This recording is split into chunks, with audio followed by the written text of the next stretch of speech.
Makanya saya tadi lihat itu luar biasa. Hampir saya lupa mengatakan, oh ternyata guru saya itu sudah menyusun betul. Kemudian, la haula wala quwata illa billahi wa huwal aliyyil azim. Ini beberapa di kitab-kitab. Siapa yang membaca 100 kali dalam satu hari, maka 40 penyakit itu bisa disembuhkan. Termasuk penyakit dalam dan juga penyakit batin. Itu haukalah. Dan orang yang diberikan kesusahan itu akan diringankan. Iya.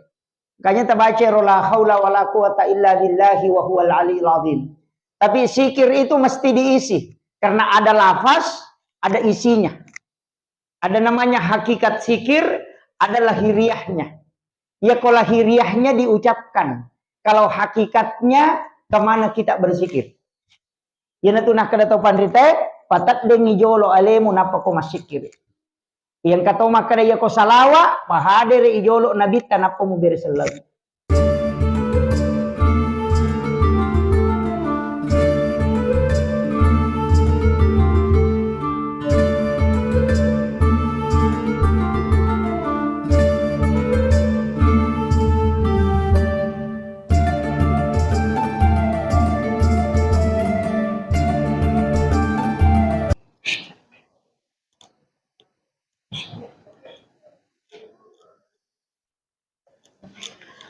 Bismillahirrahmanirrahim.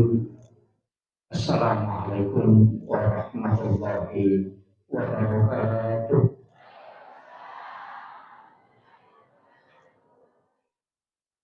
Alhamdulillahirabbil alamin. Allahumma shalli ala sayyidina Muhammadin wa ala ali sayyidina Muhammad. Mari kita sejenak mengirimkan suratul Fatihah kepada almarhum al-maghfurlah ande gurota Ki Haji Badruddin Soekarno. Ila hadini kulli niyatin sholihah ila hadratin Nabil Mustafa sallallahu alaihi sayyidina Muhammad wa ila jami'il anbiya wal mursalin wa syuhada was sholihin wal malaikatil muqarrabin wa khususan ila ruhi almarhum Ki Haji Badruddin Soekarno. Al-Fatihah. A'udzu billahi minasyaitonir rajim. Alhamdulillahirabbil alamin. Rahmanir rahim. Iyyaka na'budu wa iyyaka nasta'in. Ihdinas siratal mustaqim. Shiratal ladzina an'amta 'alaihim ghairil maghdubi 'alaihim waladdallin. Amin amin ya rabbal alamin. Alhamdulillahirabbil alamin. Allahumma shalli ala sayyidina Muhammadin wa ala ali sayyidina Muhammad. Yang kami muliakan dan kami ta'zimi Al-Mukarram Al-Qurrata Haji Sobirin LCMA. Yang kami muliakan dan kami ta'zimi pimpinan Pondok Pesantren Nurul Azhar Talawi, Alina Qurrata Ustaz Haji Fathur Rahman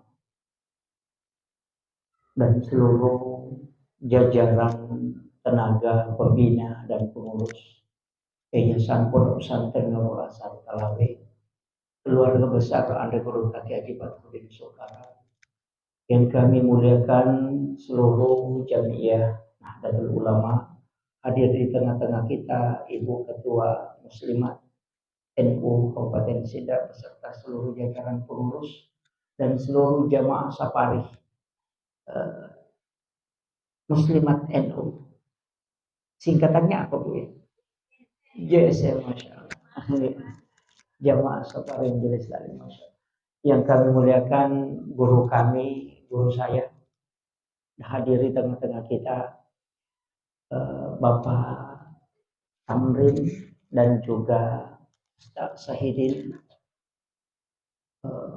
Saya bersyukur karena bisa ada waktu, walaupun sebenarnya baru-baru dari Tarakan, jadi masih bisa dapat ini.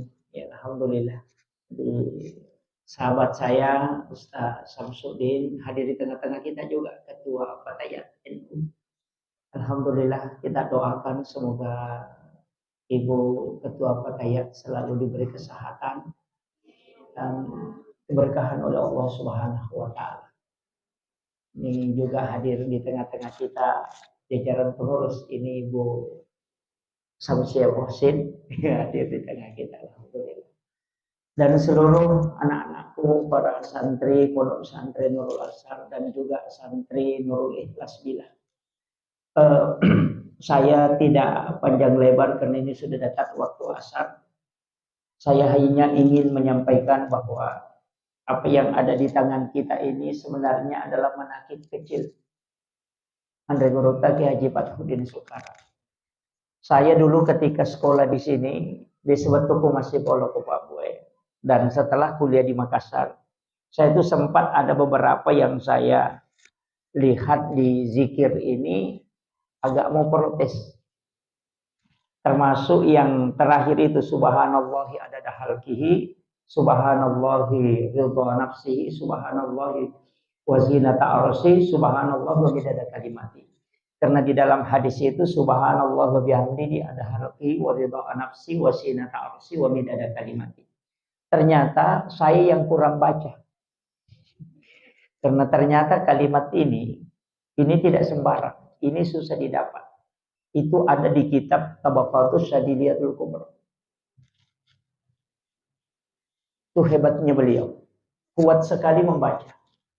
Gurota itu kenapa kalimat la ilaha illallah di pertama? Sebenarnya dia tulis 10, saya pernah minta. Kenapa tidak banyak? Agak nasang. Ede penulis nak kok anak-anak. Itu pesan beliau. Jadi bagaimana caranya beliau zikir ini dijalankan tapi tidak memberatkan. Padahal kalau kita buka di Hasinatul Asrar atau di kitab Kimyatus Sa'adah, itu kan ada. Bahwa siapa yang membaca 70.000 kali ataupun 71.000 kali kalimat la ilaha illallah, maka dia sudah menembus dirinya dari api neraka. Makanya saya kasih tahu kepada santri-santri yang ada hadir di sini, ibu-ibu dari Muslimat NU, mestinya kita punya mengamalkan zikir la ilaha illallah ini tembuskan 70.000 kali. Itu untuk kita. Kita menembus diri kita. Itu kita bisa buka di kitab Al-Dirbil Kabir juga ada. Bahkan kalau kita buka ada kitab yang dipelajari anak-anak kita di sini, Bu, itu Irsyadul Ibad ila Sabilir Rasul. Di situ ada. Jadi ngaji kitab Irsyadul Ibad ila Sabilir Rasul itu di situ ada. Jadi kalimat la ilaha illallah itu luar biasa. Orang yang mampu membaca di dalam riwayat itu ada dua. Yang pertama 70.000 kali, yang satu 71.000 kali. Itu pulusi disebut. Jadi itu sebu atau 71.000. Itu untuk menembus diri kita dari api neraka. Ini. Kalau tidak bisa itu surah Al-Ikhlas, tapi 1.000 kali. Makanya orang yang meninggal itu dibacakan surah Al-Ikhlas 1.000 kali atau 10.000 kali. Itu juga untuk menembus diri kita. Iya. Makanya disebut dengan zikir utaqah. Jadi ini juga dipakai orang untuk anukan. Jadi ulama kita dari dulu itu. Tapi kalau Gurutta, kenapa diambil sedikit? Itu untuk melatih santri. Iya. Makanya ya tuh Pak disengangi kemarin saya sampaikan di Muslimat bahwa ilmu itu adalah mengangkat derajat. Tapi zikir itu berkah. Jadi si salah, ya ko baraka tasapa asikiriki. Tapi ya ko derajat mau didapat, maka ilmu. Makanya orang yang berilmu itu diangkat derajatnya, bukan diberikan berkah. Amaliyahnya itu yang zikir, wirid, hizib, itu yang memberikan berkah. Makanya Gurutta di pondok ini menggabungkan antara ilmu dengan zikir. Dan itu tidak boleh dihilangkan. Itu manakibnya Gurutta itu. Saya pertama yang sangat bersedih ketika di Nurul Azhar ini itu hilang. Jadi sesibuk apapun santri belajar, tidak boleh lepas zikir. Kenapa? No, supaya nalolongan ini dua. Ajak nama cami bawang anak-anak tapi tak dengi berakan. Orang berzikir tanpa ilmu itu berkah tapi agak gelap. Karena susah. Tapi narek kumacai nama sikiri, maka insya Allah dia dapatkan dua. Derajatnya diangkat dan diberikan berkah oleh Allah. Itu kuncinya. Kemudian yang kedua, saya panjang ini sudah hampir masuk asar. Kemudian yang kedua, subhanallah walhamdulillah wala ilaha illallah akbar. Kenapa guru ambil yang kedua ini? Karena yang pertama menebus diri kita dulu di hadapan Allah, kemudian yang kedua, ini dalam hadis Imam Ahmad, siapa yang membaca zikir ini, maka penghuni langit akan mendoakan kita. Di Nurul Azhar ini jangan takut, Pak. Yang penting diamalkan ini, itu penghuni langit mengenal kita. Kalau penghuni bumi yang mengenal, itu tidak masalah. Istilahnya, ya kok viral di YouTube itu justru musibah. Mestinya viral di langit. Makanya banyak ulama-ulama kita itu yang sembunyi. Karena saya pernah naikkan itu status di Facebook, mengatakan bahwa kayu yang mengambang itu justru tidak ada isinya. Tapi yang tenggelam itulah yang berisi. Makanya kalau ada ustaz kayak saya ini viral-viral, wah itu musibah itu. Justru itu kosong. Hanya yang diam-diam ulama kita yang tidak banyak bicara itu yang kadang di situ hakikat muncul.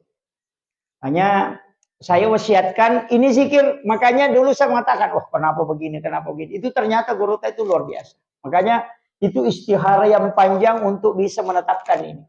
Kemudian yang ketiga, saya hanya pakai ini ya. Subhanallah bihamdihi subhanallahil azim. Ini kan kalimatani, habibatani fil lisan, sakilatani fil mizan, habibatani ilar rahman. Makanya zikir ini juga disebut dengan zikirnya malaikat. Nah sebab magai, ia nabaca malaikat, kemudian Allah memberikan rezeki. Makanya Rasulullah mengatakan kalimatani, angka 2 kalimat yang mudah diucapkan oleh lisan, tapi berat timbangannya di hari kemudian, dan yang maha rahman itu suka.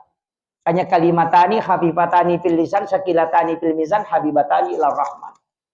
Iya, jadi itu. Makanya itu kan biasa kalau ibu-ibu sudah pasti hafal. Sudah sholat sunnah subuh, baca itu. Subhanallah bihamdi, subhanallahil azim, astagfirullahaladzim. Itu ya. Jadi anak-anakku yang di pesantren harus hafal ini. Nanti kalau sudah keluar dari pondok, pecah ini zikir. Pecah. La ilaha illallah dipecah.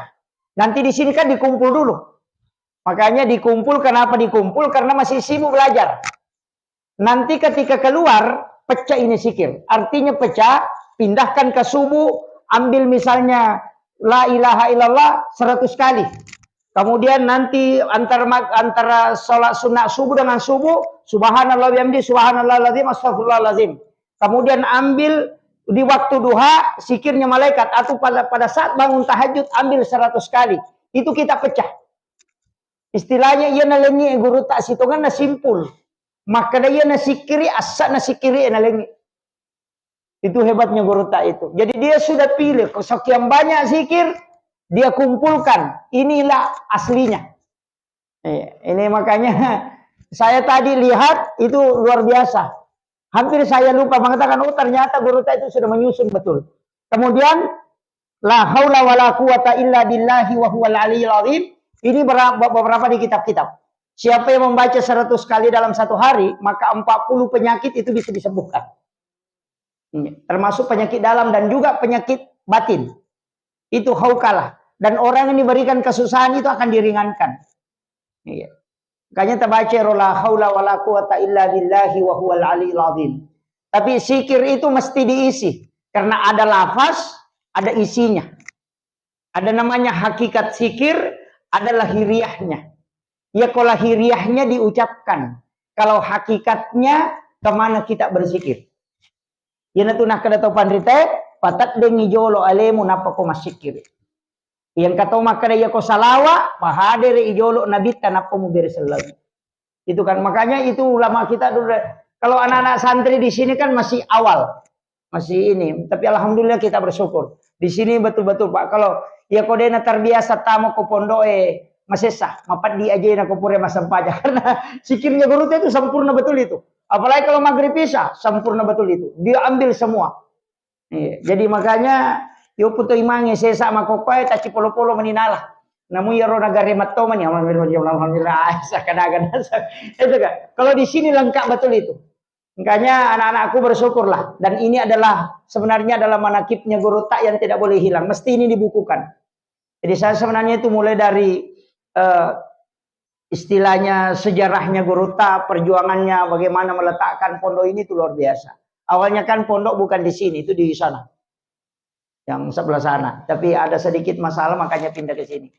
Iya, saya belum dapat yang di sana. Kalau Ramamu ini sudah dapat di sana. Nah, itu saya dapatnya di sini karena saya letting ketiga. Nah, jadi tinggal. Tapi saya bersyukur Bu, kenapa saya mengatakan bahwa saya mengatakan beliau adalah bapak saya. Makanya Ibu Fatmawati saya mengatakan dia adalah ibu saya. Kenapa? Karena saya tidak mungkin sekolah kalau bukan dia. Saya alumni ketiga, angkatan ketiga. Jadi saya itu dulu pas selesai sanawiyah, selesai aliyah, saya bilang saya harus bertani karena tidak ada uang. Orang tua tidak mampu. Langsung dia mengatakan, Hendrik kau jumpa nama sekolah, engkau bola aku mundur kau ditondrok. Nanti saya yang bayarkan. Jadi saya itu kuliah itu dibayarkan sama beliau. Rumahnya saya tempati. Sampai semester berapa itu saya selalu bolak-balik. Itu beliau. Makanya saya mengatakan saya tidak bisa. Makanya pas selesai saya mengatakan saya harus kembali ke pondok mengabdi. Jadi saya memang bersyukur Bapak Ibu sekalian karena beliau yang berikan petunjuk sehingga bisa sekolah. Kemudian La ilaha illallah wahdahu la syarika lahul mulku wa lahul hamdu yuhyi wa yumiitu ala kulli syai'in qadir. Itu di pondok ini dibaca 10 kali di waktu maghrib dan 10 kali waktu subuh. Itu kan hadis. Rasulullah mengatakan, walaupun sebesar buih di lautan dosamu maka akan dihapuskan oleh Allah. Itu. Barakatnya itu la ilaha illallah wahdahu la syarika lah. Kayak matori baca koto tamu pasa itu. Nih, yang penting dia atau lalu samping lewat pintu pasar baca itu. Ini tuh, itu luar biasa itu Bapak. Makanya sama kadang asal namanya sikiri ena pakan kagorota. Jadi makanya kalau untuk anak-anak santri yang hadir di sini dan kita semua ambil zikir ini, kalau kita tidak bisa ambil 100-100 cukup 10-10. Jadi istilahnya agak istilahnya kok Pak Burah. Dosisnya. Nah, dosisnya dena rule patandre. Karena zikir itu juga tidak bisa terlalu langsung banyak bahaya. Tapi saya sampaikan, ya kau puraki masih kiri, puraki mengaji, jangan minum. Jangan minum Pak Bu. Itu di Imam Nawawi di Dimashq itu. Kita kan sering kalau selesai zikir minum, selesai baca Yasin minum, jangan. Jangan minum air, kecuali selesai sholawat itu disunahkan minum, karena itu berkah. Tapi ya kau puraki masih kiri, pajapi mapalla ale tak napaki minum, supaya jin dalam tubuh itu terbakar. Kadang kita begitu Pak, minum karena enggak tahu. Kalau sebenarnya kalau ru'ya diri itu zikir jangan minum. Kan panas tubuh itu. Mau 3 roy maraku menetup. Padahal kan sebentar, kadang kita bicara lama tapi tidak haus, tapi zikir enggak lama kemudian langsung mau minum. Jangan. Itu kuncinya. Makanya setelah selesai zikir, puraki masih kiri, puraki maji, apalagi kalau sholat, dan sekumat tarawih teh pura sidon reka malah siwa ini. Oh jangan. Biarkan jin dalam tubuh itu terbakar dan sehingga dalam aliran darah itu dia keluar. Makanya itu nak kada nabi tak ya kau tahu mas sempajan naturungi pusat baraka lo punya itu.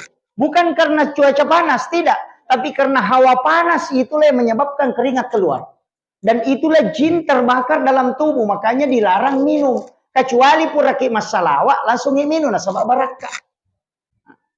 Itu bedanya. Oh kadang-kadang kita biasa. Dan ada juga penyakitnya itu, Bu. Orang yang minum itu sudah bersikir, itu tidak bisa menahan air kencing.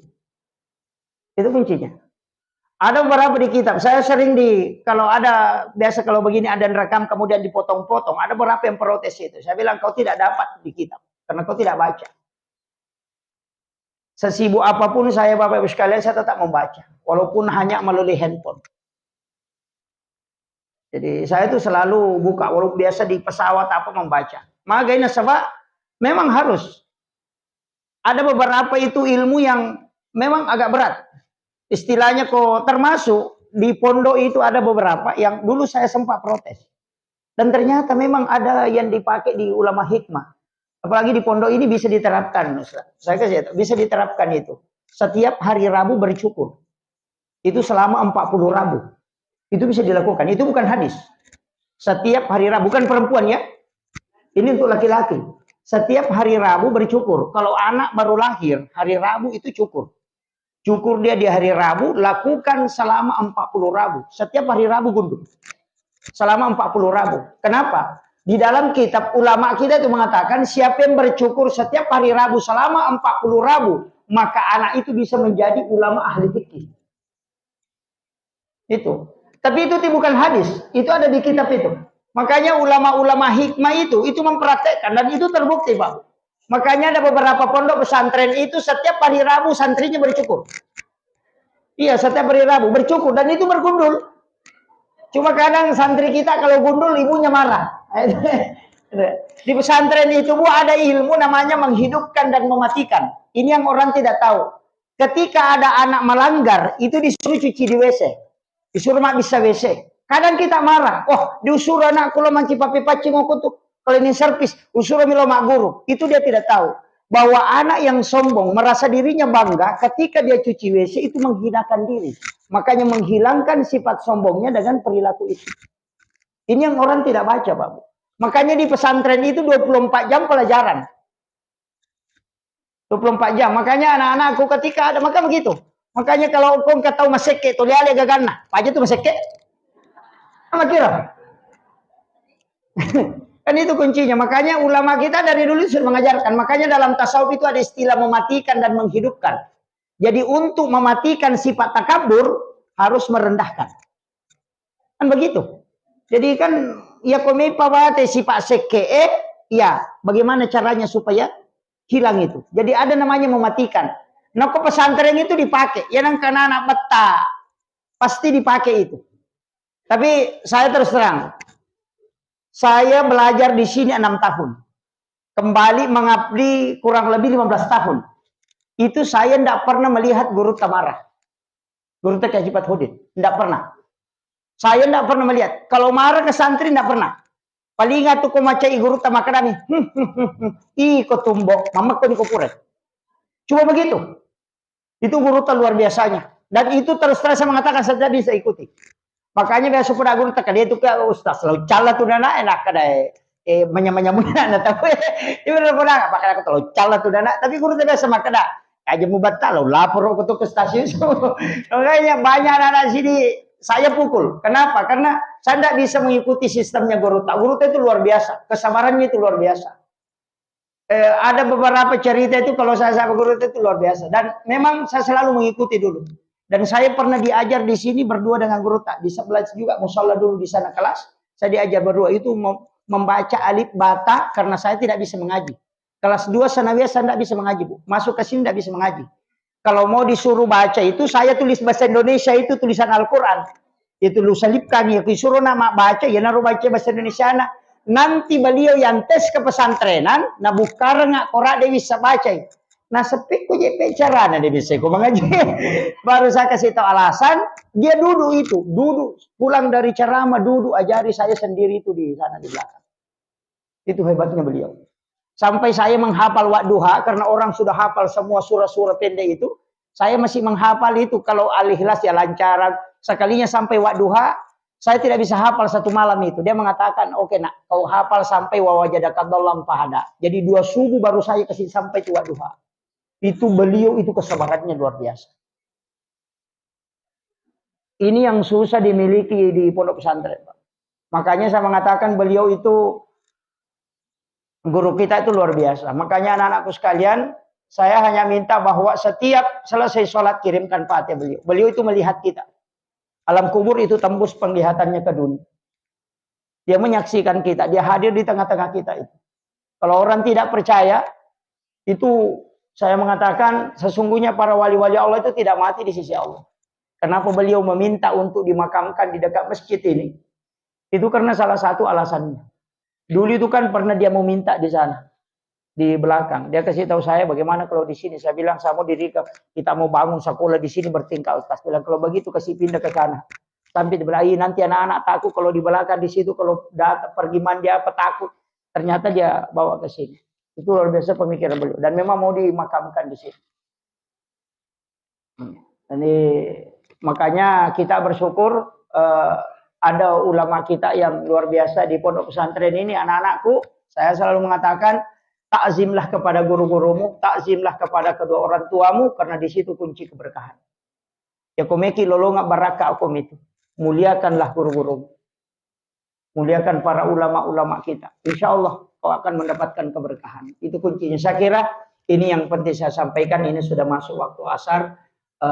Mudah-mudahan ada berkahnya. Saya wasiatkan kepada ibu-ibu majelis taklim muslimat agar tetap istiqomah, jalankan. Jangan saja membaca Yasin, tapi juga membaca wirid-wirid, termasuk hizib-hizib itu penting. Rotibul atas, rotibul haddad itu penting kita baca, bisa diselang-selingi supaya ada keberkahan dalam majelis kita.